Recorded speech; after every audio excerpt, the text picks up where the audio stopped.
Hello guys, नमस्ते सबैजनालाई। फेरि पनि हाम्रो छोटो मिठो भ्लग लिएर आइसकेको छौँ यहाँ नाइट भ्लगमा। र हामी अहिले यसो घुमेर हिँडिरहेको छौँ। जस रातिको वातावरण चाहिँ एकदम सुनसान हुने रहेछ कि। अब यतिखेर कसले फोन गर्यो?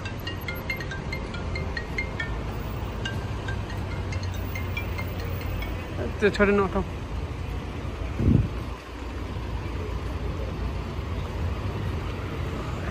हामी चाहिँ एकछिन घुम्नलाई निस्केको थियो।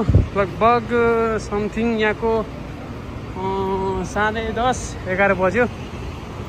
ल हेर्नु सक्नुहुन्छ तपाईँहरूले। यताउता छ। कताबाट जाने? अगाडि जाउँ ल। स्टेसनबाट जाउँ है। स्टेसनबाट हिँड्नु न। ए छैन, पर्दैन खानुहुन्न। राति कुयो हुन्छ कि। यो चाहिँ नाइट भ्यू।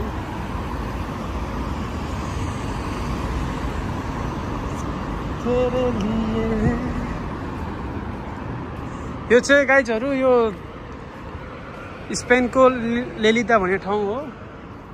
लगभग तपाईँहरूको बार्सिलोनाबाट लगभग ट्रेनमै लाग्छ 3 घन्टा जति लाग्छ। चार्ज छैन कि मेरोमा, छोड्यो।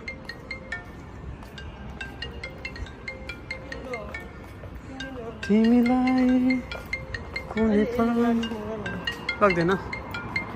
अहिले म उठाउँछु कि। यो पसल बन्द छ,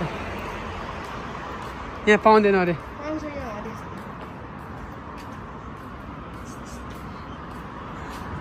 यहाँ एउटा खानाको लागि हेर। राति आइसक्रिम खानुहुन्न।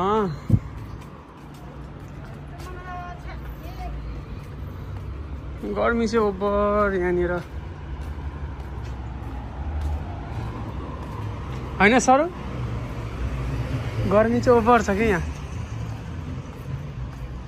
लगभग दिउँसै कर्छ यार, 42-43 डिग्री।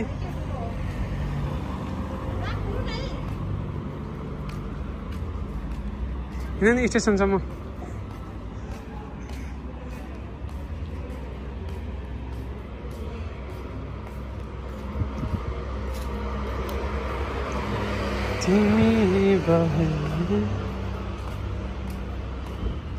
ल हामी पनि आइसकेको छ हाम्रो रुम छेउमा। ल आजको भ्लग यति नै हो, छोटो मिठो। सबजनाले हेरिदिनु होला। लाइक अनि सब्सक्राइब गर्न चाहिँ नबिर्सिनु होला। फेरि पनि आउने छौँ नेक्स्ट टाइम। Okay, by.